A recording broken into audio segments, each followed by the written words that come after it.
Channel और हम लोग पढ़ रहे थे class 11th biology chapter number 1 जो कि फर्स्ट यूनिट से है जीव जगत में विविधता। उसमें फर्स्ट चैप्टर है हमारा जीव जगत, जिसमें हम देख रहे थे हम तीन लेक्चर पहले देख चुके हैं। ठीक है, 3 वीडियो पहले देख चुके हैं और ये हमारा 4th लेक्चर है आज का, जिसमें आज का हमारा टॉपिक है नामकरण। तो गाइस वीडियो को पूरा वॉच करना है, इससे रिलेटेड मैं ऑल डिटेल आपको बताऊंगी इस वीडियो में, तो प्लीज वीडियो को पूरा वॉच करना है। चैनल पर चैनल को सब्सक्राइब जरूर कर लेना। तो आइए स्टार्ट करते हैं नामकरण यानी नोमेनक्लेचर क्या होता है।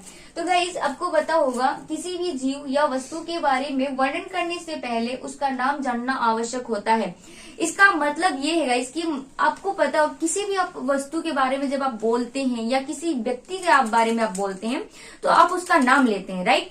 तो आपको उसके बारे में उसका नाम जानना सबसे पहले आवश्यक होता है कि कौन व्यक्ति या कौन सी वस्तु है, तो आप उसका सबसे पहले नाम लेते हैं। तो इस प्रकार हम कह सकते हैं कि किसी भी जीव या वस्तु को नाम देना ही नामकरण कहलाता है। ठीक है, बच्चा जब छोटा होता है तो उसका नामकरण किया जाता है, बिल्कुल ऐसे उसको एक नाम दे दिया कि आज से इसको इसी नाम से बुलाया जाएगा।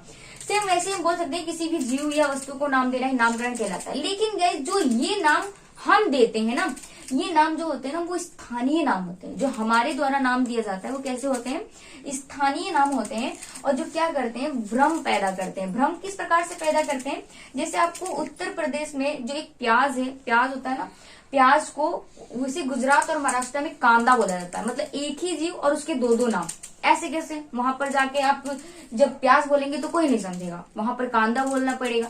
तो मतलब एक ही जीव के दो नाम, ऐसे कैसे हो सकता है। तो ये एक नाम जो है ना भ्रम पैदा कर रहे हैं। ऐसे भारत में गौरैया एक चिड़िया का नाम होता है, जिसे जापान और स्पेन में सुजेनिन पार्डल बोला जाता है।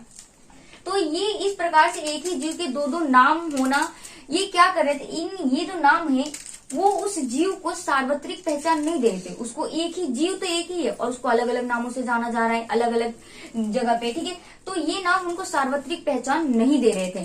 तो इन्हीं कमियों को दूर करने के लिए, मतलब जो हमारे द्वारा बनाए गए जो सामान्य नाम की कमियों को दूर करने के लिए वैज्ञानिकों ने वैज्ञानिक नाम देने की प्रथा चलाई थी। ठीक है, तो इसके लिए एक वैज्ञानिक थे जिनका नाम था कॉर्लिनियस, और इन्होंने एक पद्धति दिया था दिव नाम पद्धति बाय नोमेनक्लेचर।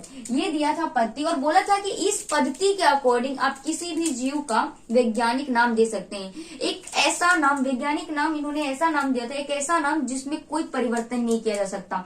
एक ही नाम हो सकता है उस जीव का, वो उसी नाम से हर जगह पर जाना जाएगा। ठीक है, तो एक ऐसा नाम देने की जरूरत थी जीवों को, जिसके लिए इन्होंने कॉर्लिनियस ने दिव नाम पद्धति दिया था और बोला था, जिसमें इसे हम 2 नामों वाली पद्धति के नाम से भी जाना जाता है, क्योंकि इसमें एक नाम तो वंश होता है और एक नाम जाति होता है। वंश और जाति नाम को मिला के किसी का वैज्ञानिक नामकरण किया जाता है, जिसके लिए उन्होंने एक पुस्तक दिया था सन 1751 में, जिसका नाम था फिलोसफिया बोटानिका। और इस पुस्तक में उन्होंने इस दिव नाम पद्धति को पूरा समझाया था, एक्सप्लेन किया था। ठीक है, और उसके बाद उन्होंने एक और पुस्तक दिया था 1753 में, जिसका नाम था स्पेसीज प्लांटेरम।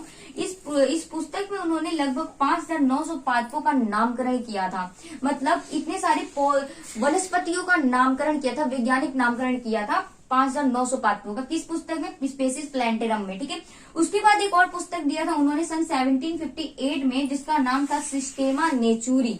और इस पुस्तक में उन्होंने लगभग 4326 जंतुओं का नामकरण किया था। ठीक है, तो इस प्रकार से हमने जाना किसमें उन्होंने कितने पौधों का नामकरण किया था, कितने जंतुओं का नामकरण किया था, नामकरण क्या होता है एंड दिव नाम पद्धति क्या होती है, इतना सब कुछ जाना। अगर आप इसका स्क्रीनशॉट लेना चाहते हैं तो ले लीजिए। उसके बाद मैं आपको इससे रिलेटेड इसके नियम बताऊंगी कि कौन से नियम है दिव नाम पद्धति के, जिसके अकॉर्डिंग आप नामकरण कर सकते हैं। ठीक है,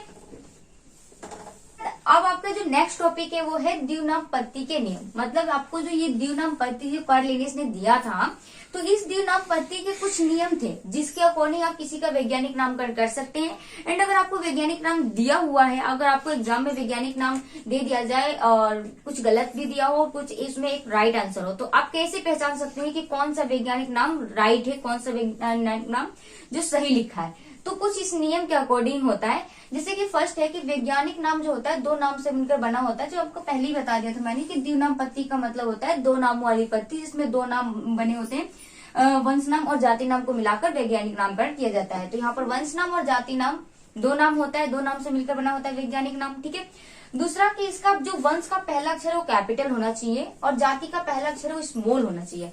जैसे कि यहाँ पर होमो सैपियंस ये मनुष्य का वैज्ञानिक नाम होता है, तो जिसमें होमो जो है ये हमारा वंश नाम है और जिसका पहला अक्षर जो है वो कैपिटल है, और इसमें जो सैम्पियंस है वो हमारा जाति नाम है और जिसमें इसका पहला अक्षर जो है स्मॉल है। तो ये वाली बात आपको ध्यान रखनी है कि जो वंश का पहला अक्षर है वो कैपिटल होना चाहिए और जो जाति का पहला अक्षर है वो स्मॉल होना चाहिए, ठीक है। और जो तीसरा नियम है वो कहता है कि लास्ट में जो आपका वैज्ञानिक नामकरण, जो वैज्ञानिक नाम है उसके लास्ट में उस वैज्ञानिक का शॉर्ट नेम होना चाहिए जिसने उसे दिया है। जैसे कि यहाँ पर होमो सैपियंस लिन का मतलब है कि इस होमो सैपियंस इस वैज्ञानिक नाम को लिनियस ने दिया है, ठीक है। तो जिस भी वैज्ञानिक ने उस नाम को, उस वैज्ञानिक नाम को दिया है उसका लास्ट में उसका शॉर्ट नेम होना चाहिए। जैसे कि यहाँ पर होमो सैपियंस लिन दिया है मतलब इसको लिनियस द्वारा, लिनियस ने दिया था, ठीक है। उसके बाद है कि यदि आप वैज्ञानिक नाम को हाथ से लिख रहे हैं तो उसके नीचे अंडरलाइन करना जरूरी है, मतलब आपको उसका अंडरलाइन जरूर करना है, ठीक है। और दूसरा है कि प्रिंट करने पर उसे इटैलिक में यानी तिरछा लिखना जरूरी होता है। अगर आप उसे प्रिंट करके निकलवा रहे हैं तो उसको इटैलिक में लिखेंगे, आप उसे तिरछा करेंगे, ठीक है, तिरछा करके लिखेंगे। और अगर आप हाथ से लिख रहे हैं तो उसके नीचे अंडरलाइन जरूर करेंगे, ठीक है। और जो तीसरा है कि जो वैज्ञानिक नाम होते हैं वो ऑलवेज लैटिन और ग्रीक भाषा में होते हैं। जो वैज्ञानिक नाम होते हैं वो किसी भी भाषा में उसको नहीं लिख सकते हैं, उसको सिर्फ और सिर्फ लैटिन और ग्रीक भाषा में लिखा जाता है। क्यों? क्योंकि वैज्ञानिक नाम लैटिन और ग्रीक भाषा में इसलिए लिखा जाता है क्योंकि लैटिन और ग्रीक भाषा जो होती है वो मृत भाषाएं होती हैं जिनमें कभी कोई परिवर्तन नहीं किया जा सकता है, और हमें ऐसा ही तो नाम चाहिए था। इसीलिए जो शब्द लिए जाते हैं वैज्ञानिक नामकरण करने के लिए वो लैटिन और ग्रीक भाषा से लिए जाते हैं, ठीक है। और कुछ समितियां होती हैं जो आज भी जो नए जीव या कुछ नए वाले से इसको जो वैज्ञानिक नामकरण करते हैं वो इन समितियों के तहत किया जाता है वैज्ञानिक नामकरण। जैसे कि फर्स्ट है ICVN, international code of botanical nomenclature. Botanical nomenclature मतलब जितने भी पादप, नए नए पादपों की खोज हो रही है, उन नए पादपों का अगर वैज्ञानिक नामकरण किया जाता है तो इस समिति के तहत दिया जाएगा। इस समिति में जो लोग होंगे वो ही देंगे, ठीक है। ICVN, international code of botanical nomenclature, ठीक है। नेक्स्ट है ICZN यानी international code of zoological nomenclature, मतलब अगर कोई जंतु है, कोई प्राणी है, उसका वैज्ञानिक नामकरण करना है तो इस समिति का अकॉर्डिंग किया जाएगा, ठीक है। उसके बाद है ICVN यानी international code of virus nomenclature, अगर कोई वायरस का वैज्ञानिक नामकरण करना है तो इस समिति के तहत किया जाएगा, ठीक है। उसके बाद आता है ICNB। देखो ICNB इसलिए कर दिया गया क्योंकि ये दोनों सेम हो जाते हैं ना, एक जैसा, इसलिए इसका होता है international code of nomenclature of bacteria. अगर किसी बैक्टीरिया का वैज्ञानिक नामकरण करना है तो इसके तहत किया जाएगा। अगर आपको वीडियो समझ में आए तो प्लीज वीडियो को लाइक जरूर करना। Thank you for watching.